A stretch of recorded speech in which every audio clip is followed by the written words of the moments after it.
killing bush. I've got him at gunpoint. They're pulling them out.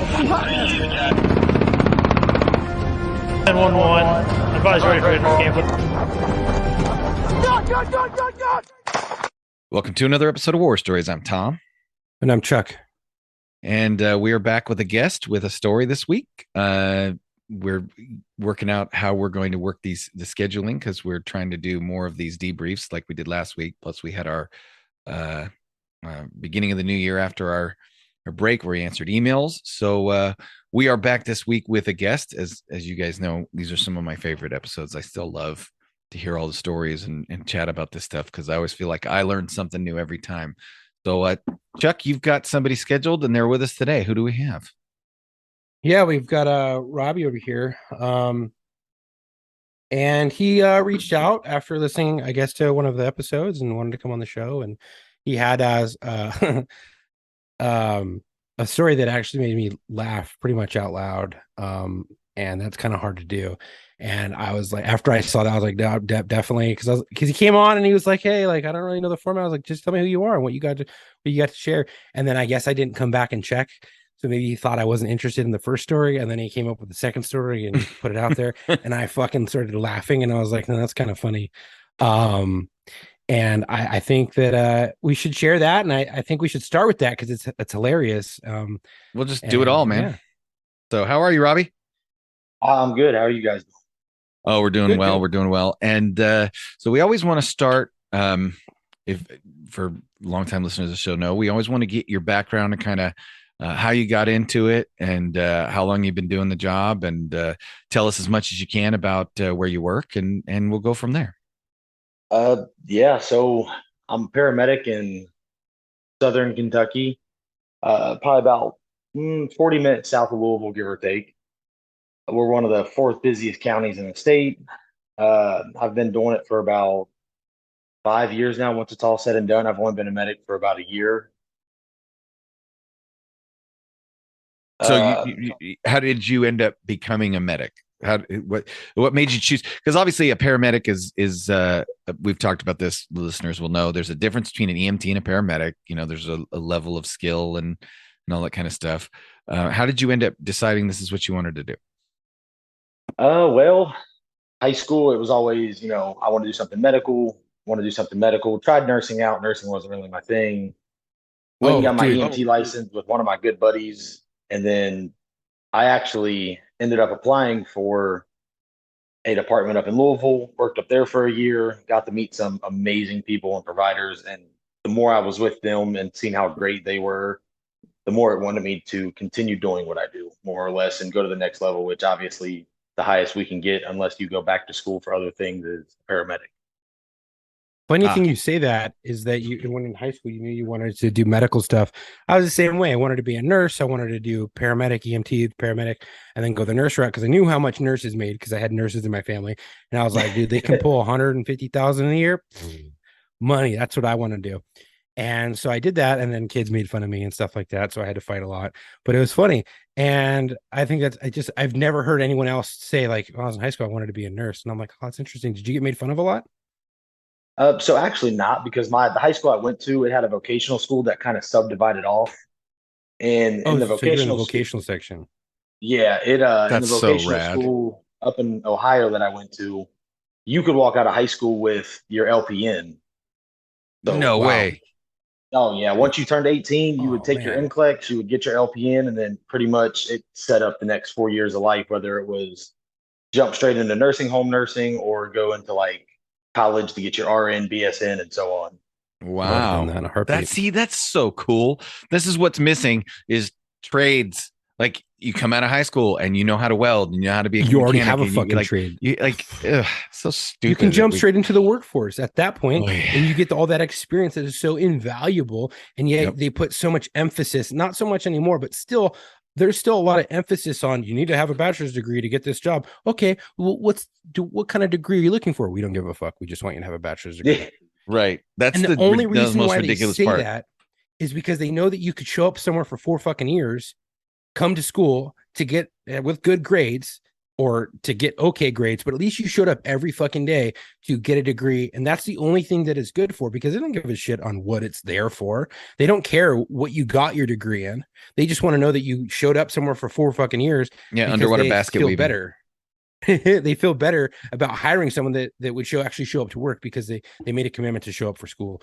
And I get that, but they should put a little bit more emphasis on hiring people with fucking trades, or allowing it to be the same kind of thing. How about you know? be a little more skilled in your hiring process and being able to vet candidates and interview them properly, and that way you don't just be like, oh, this guy went to college for 4 years, he must be, no. You know how many idiots I know graduate college because that's because it's a joke. Interviewers have no real world experience in interviewing.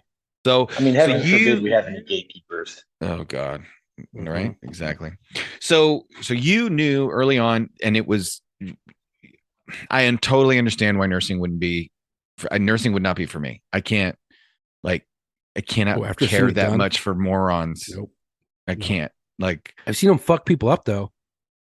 Yeah, that's they true. have a lot of protections. I've seen powers that nurses have. Yeah, the powers that nurses and doctors have is yeah. I've seen it. So dude, I've seen a doctor put in an IO with an asshole suspect and like. Yeah, it's entertaining to say the least.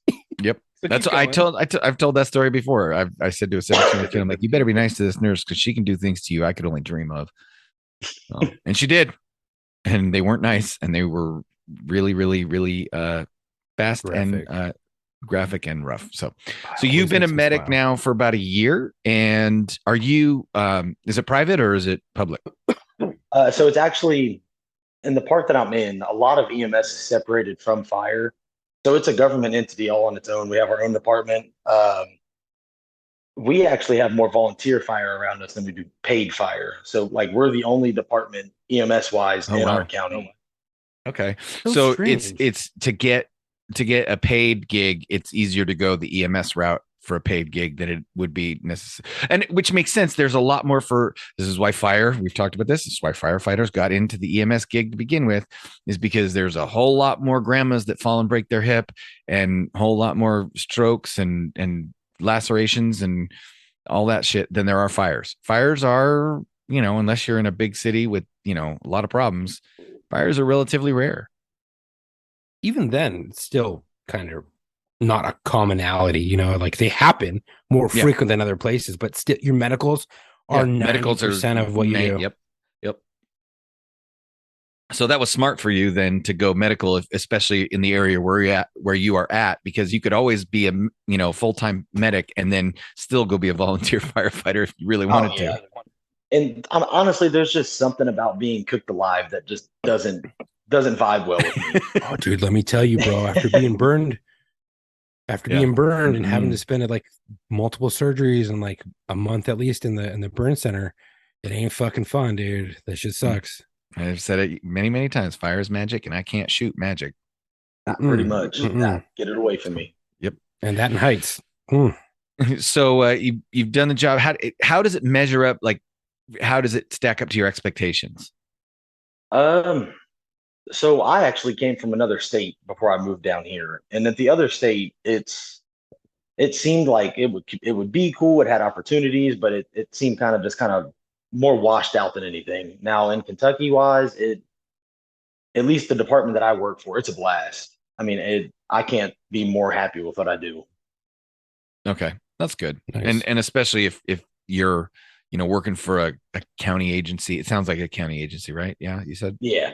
And you're getting paid to work the EMS bus, man. I mean, if that's what you've been wanting to do, it sounds like you landed right where you needed to be.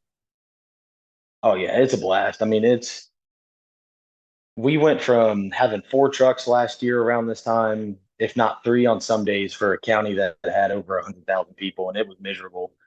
But I mean, now we have a fully staffed service, and I'm pacing because we don't get enough runs anymore.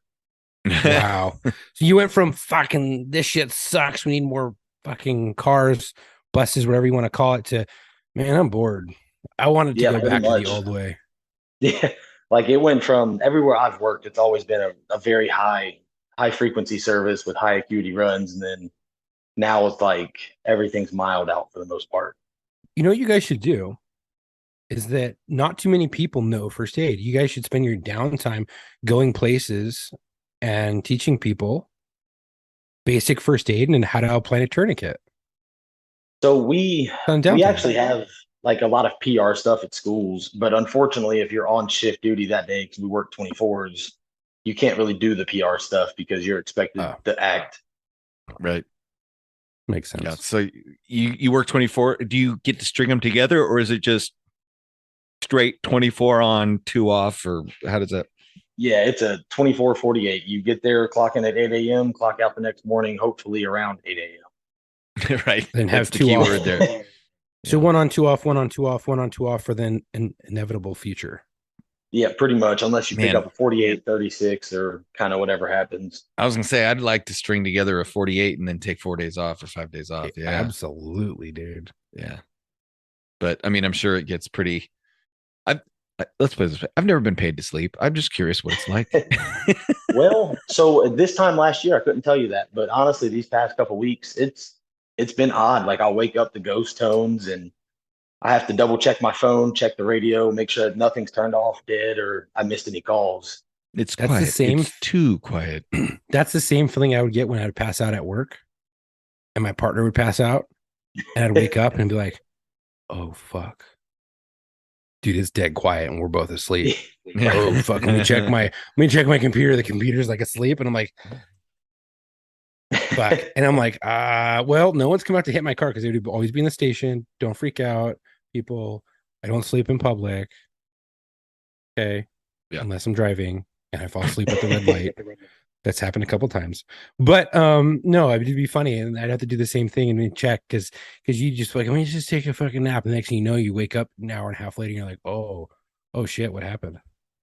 Well, and like we'll go spans. Like me and my partner last year, the most amount of sleep we got one shift was 15 minutes. Oh shit. Consecutively. Wow, that's in a 24 lot. hours. I mean, that's not a lot. Yeah. Wow. 15 minutes in 24 hours is what we were able to consecutively get after we actually laid down. And because she has like one of the Garmin smartwatches, so of course it checks all that. And then like earlier this week, me and her walked out of the rooms and looked at each other, and it's 12 hours later and we've not moved. Oh shit. Damn, you got a full 12, bro. You guys just sleep in? God. Nice. I mean, Man. it's going to change. The pendulum always swings. So just enjoy it while you've got it. Cause I'm sure right now I get why firefighters with kids work a lot of overtime and why they have a bunch of boats and shit. Absolutely. Right. Well, we always say firefighting is their other job. So many of them are contractors. They build decks, furniture, carpentry. Well, no, they just don't want to. They get to sleep and they don't want to spend time with their family because they want to deal with the that's- crying baby, and they get to actually get 12 hours of sleep instead of the. Yeah. 5 They go to that the you get at station. home. Oh no, honey, I got to work. Sorry. They go watch. It was a horrible night. We ran all night, tired. Yeah. Go sit in the lazy boy, watch movies on the big screen, eat spaghetti and root beer floats. And people are gonna be like, "Oh, you guys are mean, fucking lazy boys." Yeah, dude, they have lazy boys. Literally, like recliners Actual from the station. fucking store. Lazy boys. Oh yeah, and then not only that, like they have the memory foam mattresses. You gotta be able to lay your head somewhere nice. Yeah. So, but hey, again, I don't want to run into a burning building. So Yeah, no, that's all them. I will trade-off. happily sit in my ambulance for 12 hours, 24 hours, and smile as they're in the fire.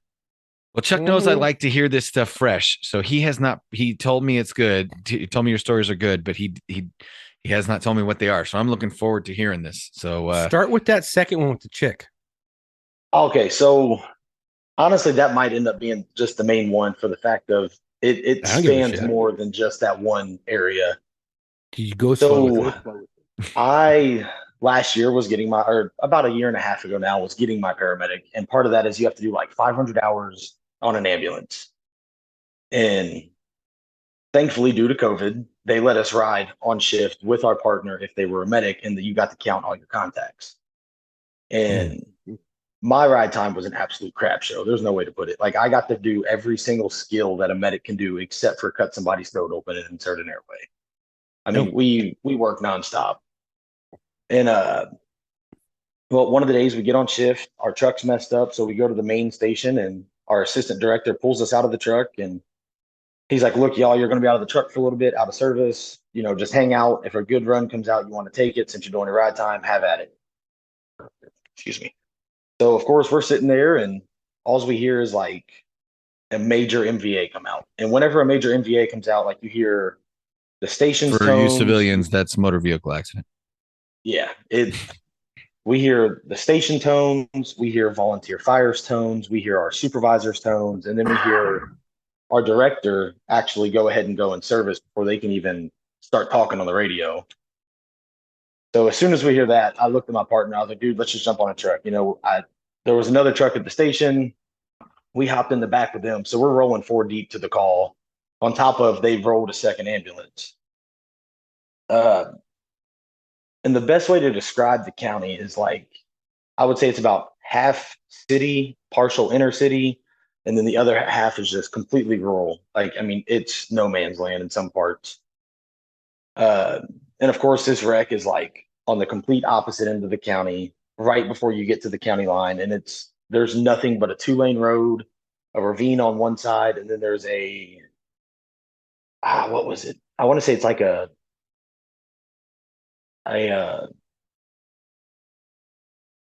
I'm losing the word, but more or less, for like they make gravel. Like it's like one of those plants. A rock quarry? Yeah, there you go, rock quarry. Okay, yeah. And so would you categorize this as being out in the boonies or out in the sticks? So man, it's a hard one. Maybe down in the holler. All right. I don't necessarily know.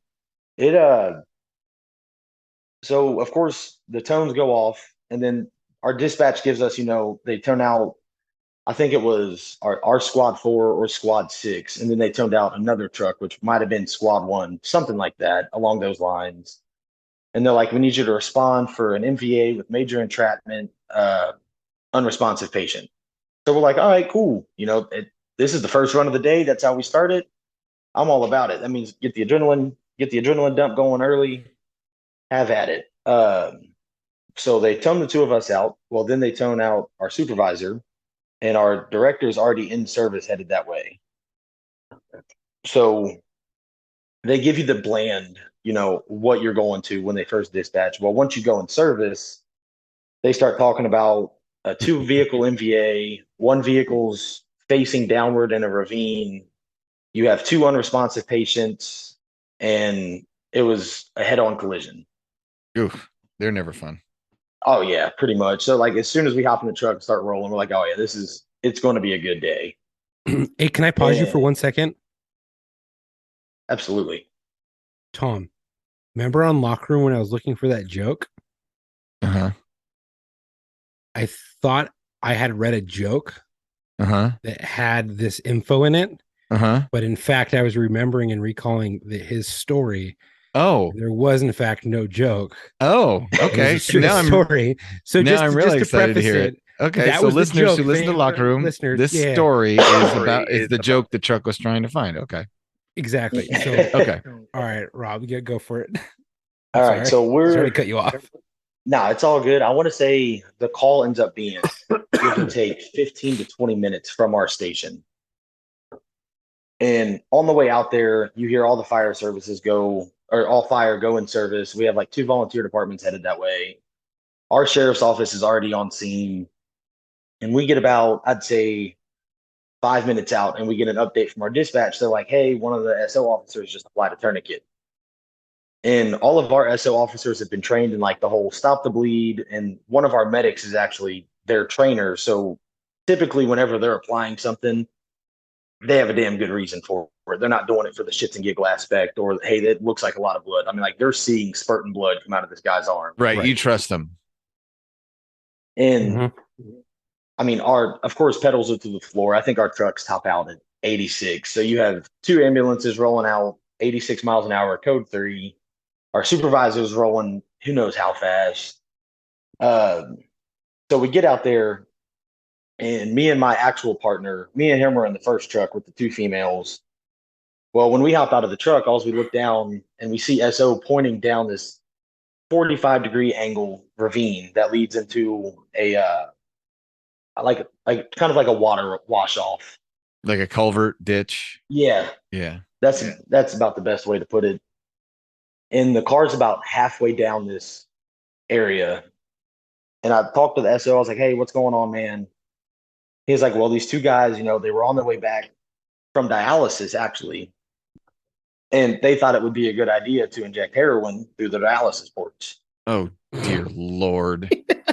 Oh, yeah. Only winners. So, of course, they're down there.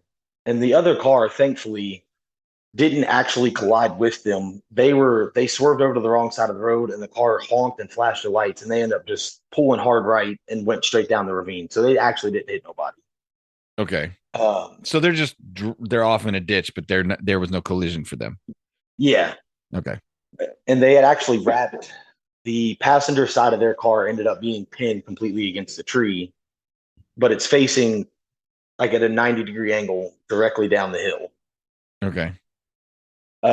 Fire's there. So fire's cutting the top of the car off because the car is crushed to where you can't even get in there. Mm-hmm. And I'm talking to the passenger. He's kind of with it. He's kind of not. He's the hamster's in his head. It's just not running on the wheel the right way. Like he's just right. confused as all get out. Altered level of consciousness. Oh, yeah. And then the driver is actually completely unresponsive. I sternum rubbed him. Our sheriff's office sternum rubbed him. I mean, we did everything we could to try to get any arousal out of him. And, of course, nothing comes out of it.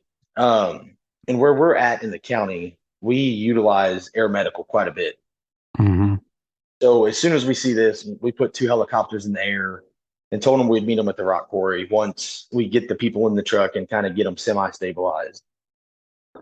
Excuse me. So we ended up backboarding C-collar on both patients, pulled them out of it. The first patient that came out was the passenger, and he actually went with my regular partner and 2 females into the back of one truck.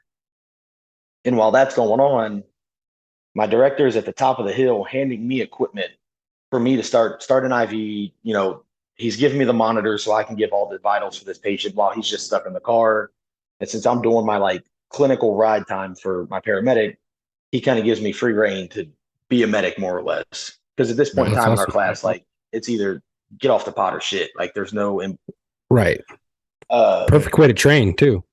Yeah, absolutely. And my director is actually my old partner. So nice. Me and him worked well together, had a good relationship, and he trusted me to do what needed to be done, which is exactly what happened. Got the line on the guy. Well, we get him into the truck, finally get him out of the car, and he goes into the second ambulance.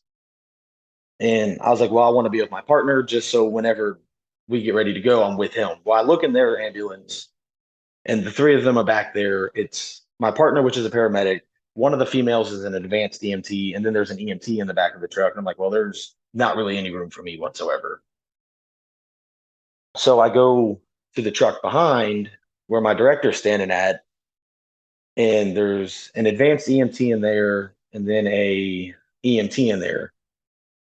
So the advanced EMT of that truck is actually in my paramedic class. He's not currently doing his ride time for the fact of he doesn't have a paramedic partner. And me and the director are talking, and my director was like, hey, I'm going to stand here at the back door. I'm not climbing in the truck. There's just too much going on back there. He's like, get back there. Tell me what you got. I'll kind of tell you what we're going to do, and we'll go from there. I'm like, all right, cool. So your director is like a supervisor? More or less. Okay. Our supervisors dealing with, talking with fire to make sure air medical understands what we're flying out. And then our director took over the spot as supervisor instead of sitting in the office all day, kind of just dealing with paperwork. Nice. Right. And so I get in the truck, and I would say the patient's breathing 40-ish times a minute, unresponsive. And at this point, I'm at the guy's feet, and the advanced EMT and the EMT are in there, and the advanced EMT is looking for another IV. And then the female was actually in an advanced EMT class. So she was also trying to look for an IV on the other side to help him out. And I was like, guys, what are you doing? I was like, why are we worrying about an IV? I was like, he's unresponsive. He's breathing 40, 50 times a minute. Let's get a bag valve mask. Let's try to slow his respiratory rate down. Let's see what his pupils look like. Let's do an assessment, and then we'll go back to doing the medicine side of it. Right. And So of course they check his pupils. One pupil's completely blown, the other one's constricted. Obviously, he's got some sort of brain injury. Definite, for sure. And I looked at the advance, and he's still messing with an IV. And I was like, dude, make it a lot more simple. And I just grabbed the IO gun and drilled the guy into his tibia. Got an IO in him. And it's all good. He's still unresponsive, doesn't move. So I'm like, yeah, you can't fake that one. My God, dude, he's fucked up. Yeah. And at about this time, the advanced EMT setting up a bag. Well, I think it was like LR or saline to try to give a guy a fluid bolus because he was hypotensive. He was sitting in like 90 systolic, 80 systolic, and was just gradually declining ever since we got him out of the car. Fuck. And while me and him were in the middle of dealing with this IV access, once again, we've already checked this guy's response to this 5-6 times at this point. Me and him were focused on doing this, listening to lung sounds. And when we're listening to lung sounds, one side of his lungs completely gone. Oh, fuck. So we're like, okay, cool. We got to decompress him. So we put a decompression needle in. I think we went mid-clavicular instead of mid-axillary because we didn't have great access to his side. Well, and while we're doing all this, out of the corner of my ear, I hear a turkey gobble. And like turkey, like gobble, gobble, gobble, gobble, gobble, like that, like somebody making a vocal gobble. Oh, got it. Okay, so that like a choking. No, like a blah, blah, blah, like okay, like okay, an actual so yeah, turkey gobble. Yeah, okay. like someone's making the sound. And when I hear it, my first instinct's to look up, and I look at the advanced EMT, which is directly across from me in the truck. And I was like, what the fuck was that? And then we both looked up to the EMT that was at the head of the stretcher. And like in disbelief, I was like, did you just fucking gobble at an unresponsive patient? And this girl, her heart is in the right place. She means well by every single means in the world. And she just looked at us and she was like, well, yes, I've heard people do this to check responsiveness from time to time. You just drilled into his fucking shin and he didn't blink. Like, you think a turkey got okay. Well, and the best part is she's like, see, he's responsive to the gobble and then proceeds to do it again. Oh my gosh. And at this point, I can't help but laugh. Like I lost every ounce of professionalism and I'm laughing my ass off in this truck, trying to get my head back together. Cause I'm like, yeah, you just gobbled at an unresponsive guy.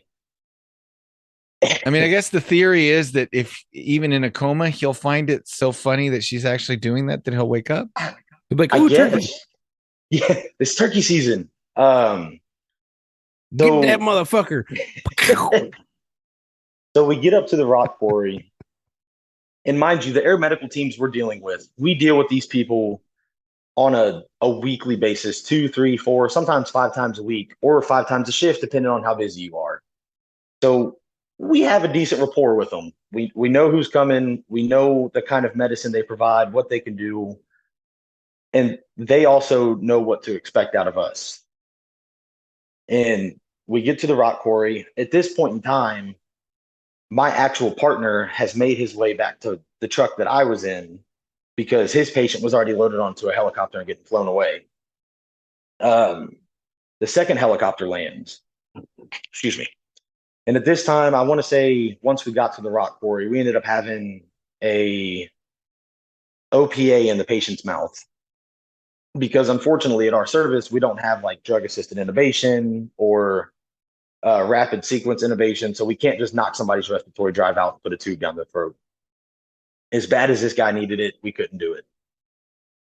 So we have the OPA in, we're bagging them, and my partner gets in the truck, and I looked at him and I was like, you're not going to fucking believe this. Wait until we get done with this run.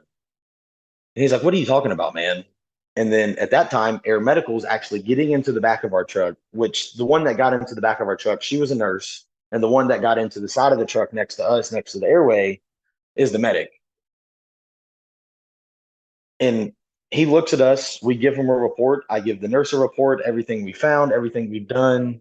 And I left out the gobble part. Well, this girl spoke up and was like, and guys, he's responsive to the gobble. and proceeds to gobble yet again. And mind you, the people she is doing this in front of, she was a paramedic at one point. She was a nurse. She was like a beauty pageant winner. Like, this female is beyond intelligent. She's awesome. She's a killer nurse, killer everything. Like, she's great at everything she does. And her professionalism, how she kept a straight face, I will never understand. Because my partner at this time looks at me, I start laughing. And then the medic that's actually with the flight team looked at the girl and was like, you're just so pretty. You're doing such a good job. Keep it up. Oh my gosh. You're an idiot. He gave her the "it's a good thing you're pretty" speech. Fucking idiot. So that's the nicest way of saying you're a fucking moron. Yeah, pretty much. And oh my gosh. We get the guy out of the truck, get him on the air medical stretcher, and at this point they're walking up towards the helicopter, and me and my partner are standing at the back of the truck. The female is still inside of the truck. And me and my partner are known to kind of dick off at our service. We always make jokes. We always have a good time. We try to make the job less miserable. And the first thing out of this girl's mouth to us is I better not see a fucking meme about this.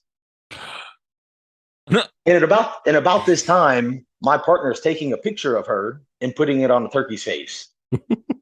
So she caught us red-handed, and we can't help but laugh. And I mean, at what point did she realize she was ridiculous, though? Like, I still don't know. That's so the sad I'm not gonna lie. When you sent me this and I read gobble, and I was like, no fucking way. Dude, I have such a dirty fucking mind. When you were like, she gobbled him, I was like, she's fucking gobbling his dick.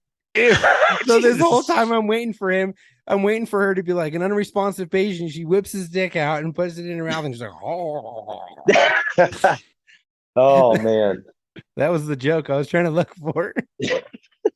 So see, my mind would never have even gone there. Never have even gone there. Unresponsive patient's fucking penis in her mouth. That's what I thought he was talking about, because he didn't say she gobbled like a turkey. I don't even need to be here at this point. Him. I'll just sit and listen. Duck is so happy with himself right now. Oh my god, dude! Just imagine. We get back to the station. Oh fuck! And once we get back to the station, I tell that to my director, and my director looked at me and he's like, "You're fucking with me." I was like, as much as I would love to say that I'm dicking with you, I can't. Like, this happened. I was like, how do we approach that? Like, don't fucking gobble it. Why are you making animal sounds at patients? Well, so I like that she confidently asserted to the ER staff, he's not responding to the gobble. Like, yeah, as if the gobble is a thing. Now, I feel like my intuition is telling me that we owe a debt of gratitude to the instructor or training officer or someone in her life that told her, so make sure when you get out there, it's a little trick that us old timers know. When they're unresponsive, you gobble at them, and totally like convinced this girl that was legit, like that was a technique, and just did it for the sheer humor that it would create when this happened. That's what I envisioned. Oh yeah, for sure.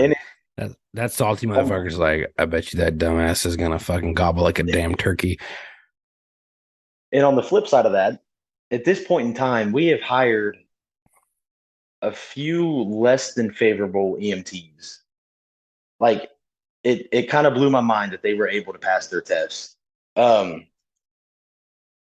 We're back at the station. I think it's a few shifts later, and I'm not with my partner this time. I'm with another female. I think my partner had called in sick that day, or I think I actually picked up overtime.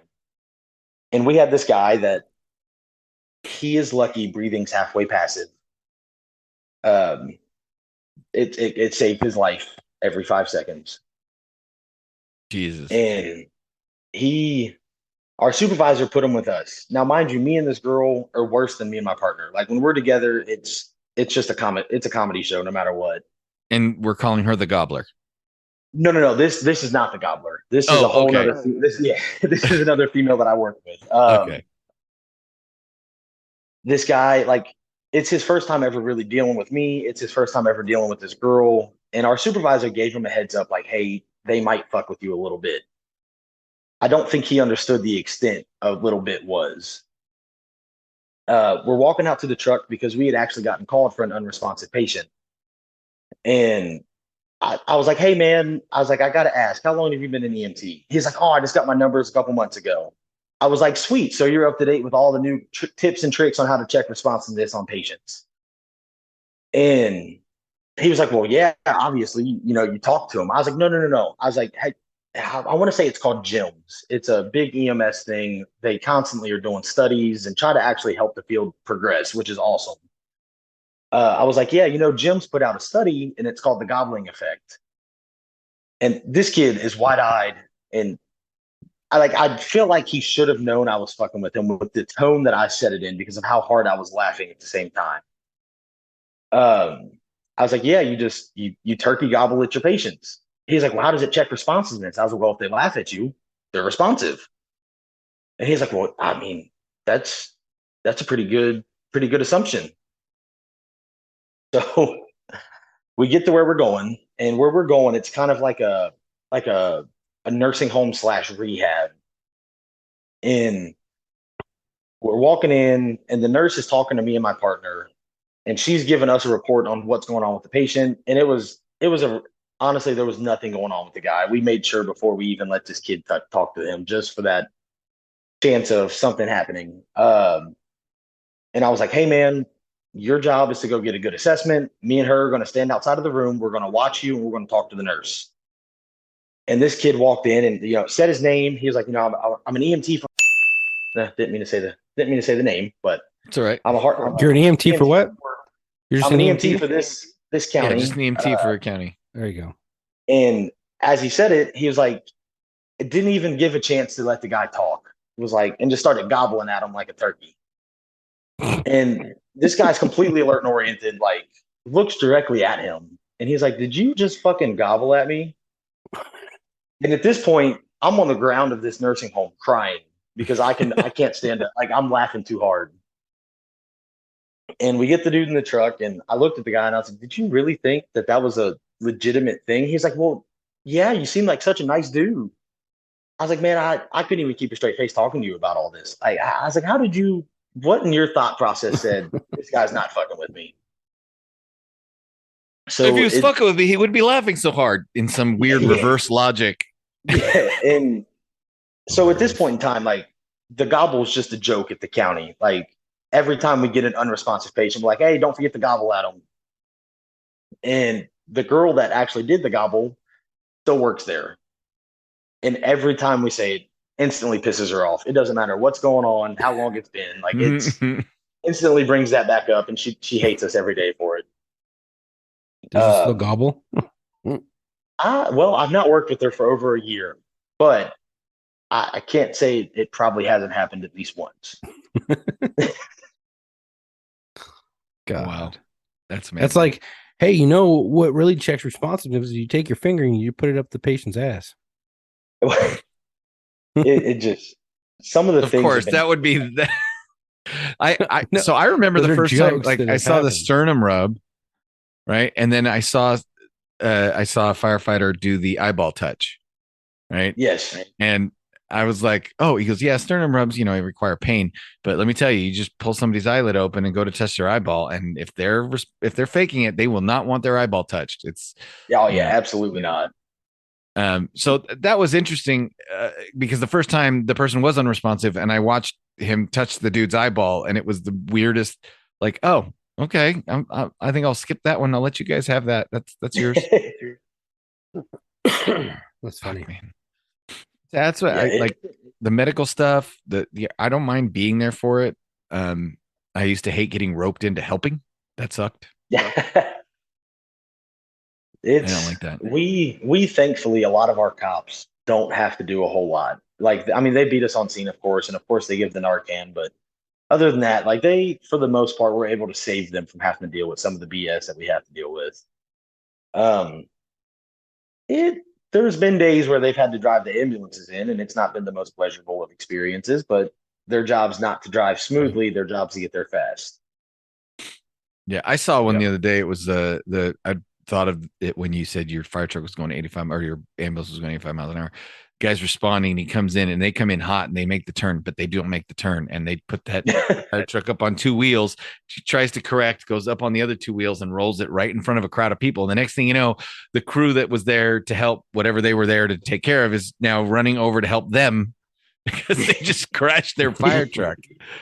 It's like, guys, rule number one, get there safely, right? You can't help anybody if you don't get there safely. People forget the due regard when it comes to driving code. Like Oh, yeah. The road that we were on is a straight road. You can see up to 2 miles ahead of you. So we're like, we're straight. Like, we're not going to hit nothing. There's not many roads that turn into it. And when they're coming up, there's signs everywhere. So you kind of get that heads up. Yeah, exactly. I've seen wrecks happen right in front of me, rolling code to a call, with civilian and with police. I've seen a cop get nailed, trying to clear an intersection, didn't properly clear it, bam, got nailed. And now you have a backup going on, plus now an emergency scene with police involved. So now it's just like fucking a help call comes out. And then I've seen one where we're rolling code to a call to a code 3 traffic collision. And before we even get a chance to come up to the intersection, people freaked out and jammed on their brakes and caused a fucking like 3-car pileup right in front of us. We're like, fuck. Yeah. And it goes from, this might be a fender bender to, well, shit. Now we have this many patients, this many reports to write. Fire has to deal with all the oil, all the antifreeze, where now it's like police have to sit here and deal with all the wreckers. And it's just a constant mess.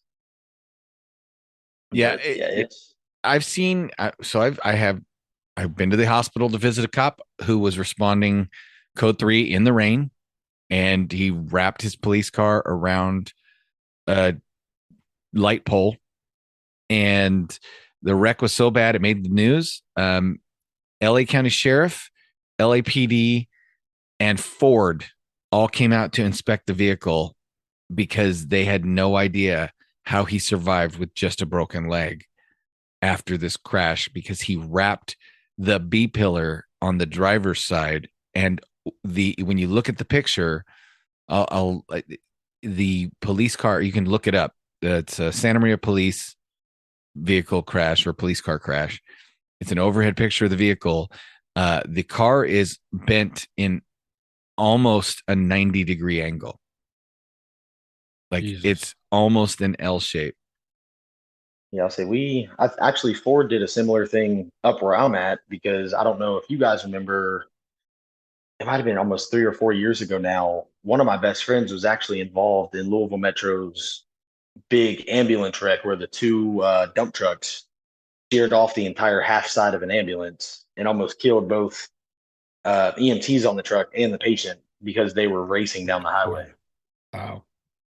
Have you seen the ones where and by the way, I misspoke. It's over a 90-degree angle, I'm pretty sure. But have you guys seen the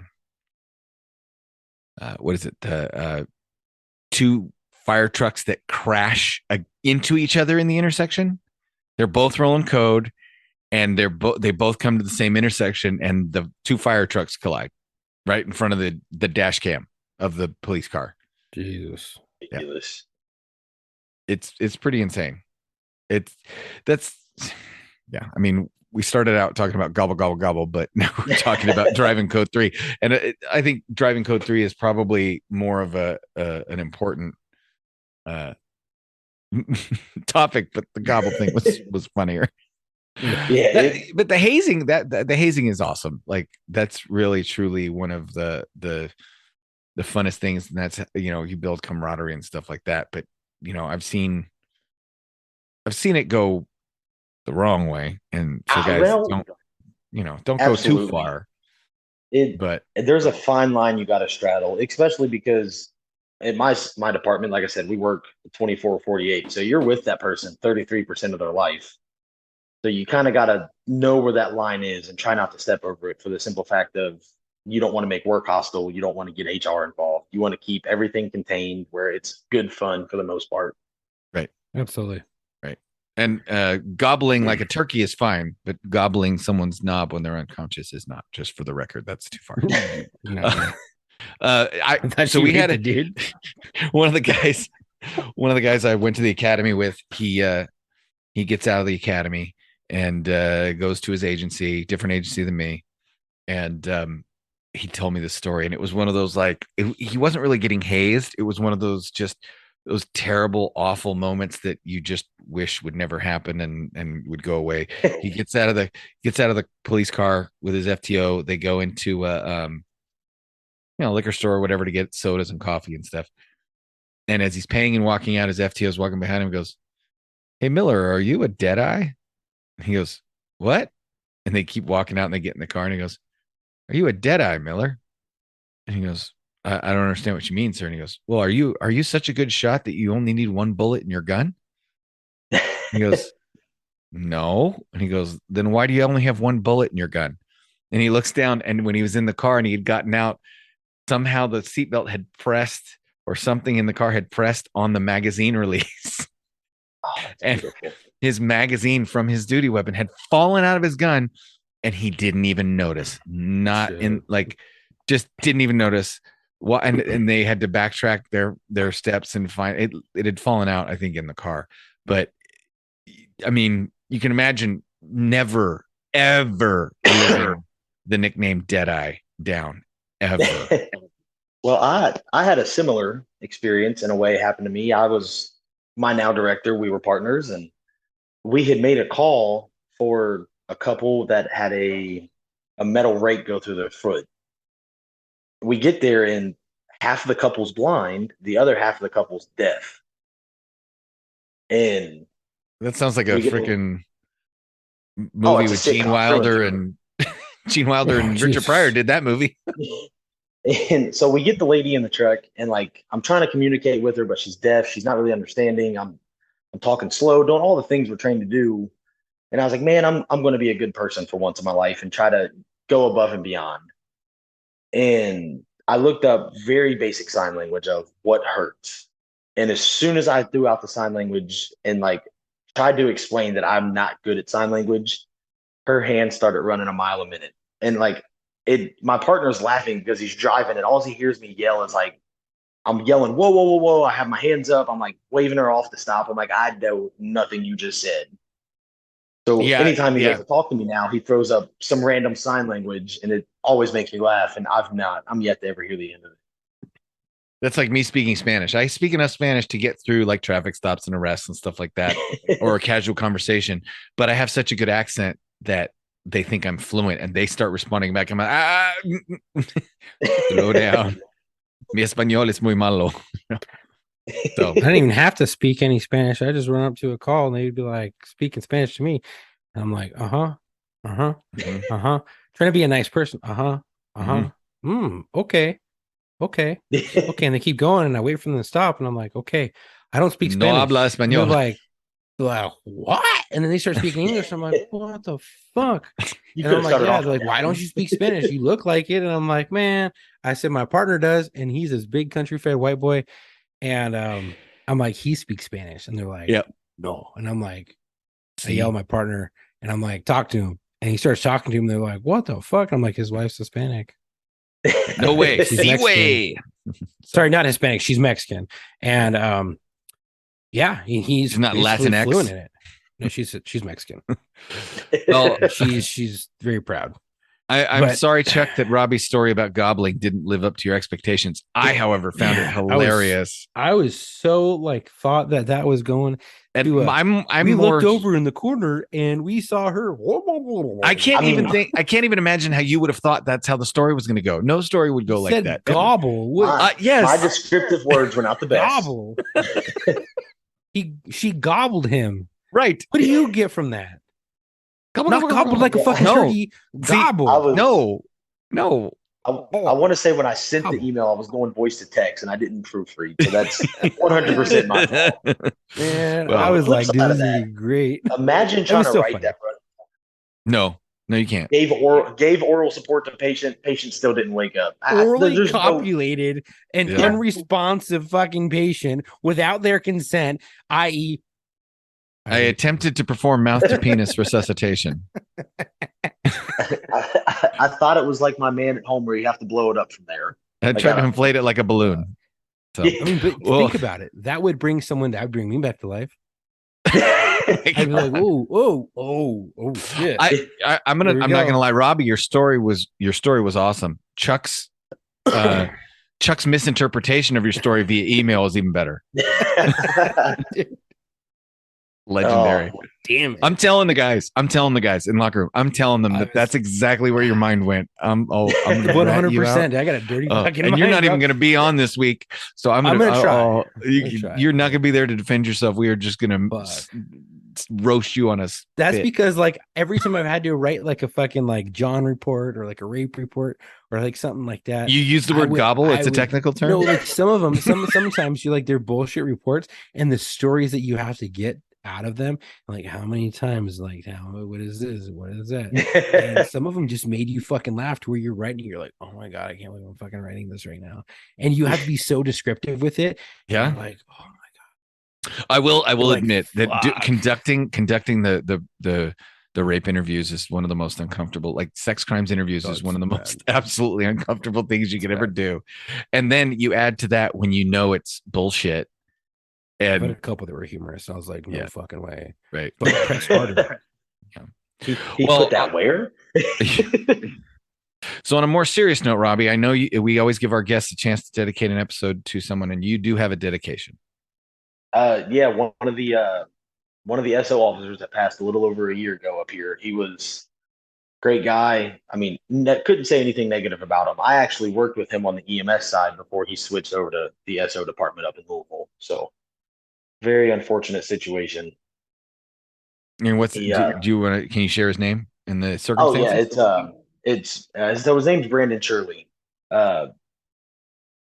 He was doing off-duty work, actually sitting at like a used car lot or something like that. I don't remember if it was because people were stealing catalytic converters or what the deal was, but he was pretty much executed in his car. Like two guys came up, shot him, and it was a horrible situation. And on the flip side of it, I was actually working the night that it happened. Thankfully, it's not in my county, so I had nothing to do with it. But I seen him pass me on his way into our trauma center, but I had never seen him shot before, obviously, so I couldn't tell it was him until the next day when it made me that's who it was, and that's what happened. Wow. Rough. That's rest easy, brother. We've got it from here. We'll dedicate our episode to him. And it's one of those things where this job is dangerous, and that was always one of my biggest fears is not a situation that I could prepare for. Somebody wants to get you. I talked to a cop today, and he said something that he put it in such a way that I've never heard it put more perfectly. He goes, if somebody wants to kill a cop, the first one is free. Like you're going to get the first one. Pretty much. And it's such a terrible thing to say, but it's absolutely true. So one of these, and there's so many stories out there that make me wish we could have public executions again.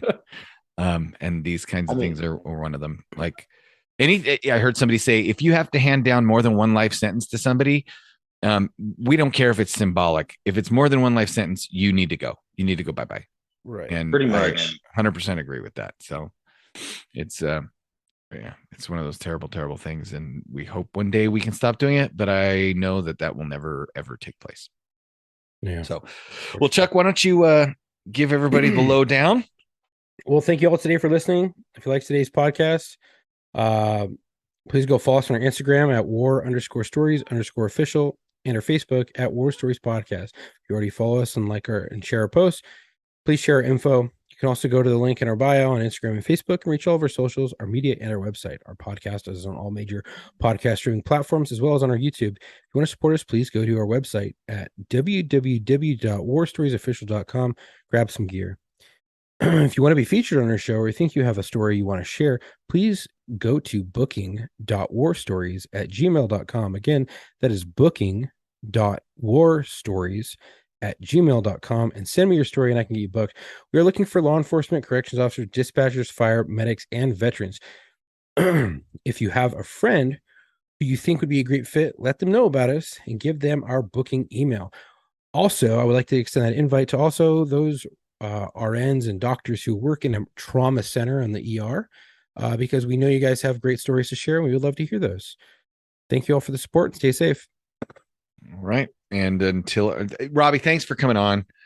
We appreciate it. And we love, I like the humorous ones. Like we do serious ones. We do, all that stuff. But like our lobster claw story, which is graphic but hilarious. Yes. I love the hilarious ones. And sometimes you medics, you guys have some of the funniest, craziest, because just the shit that people do is insane. But this time it wasn't the patient, it was your coworker. And so to whoever you are, female medic, we've dubbed you the Gobbler.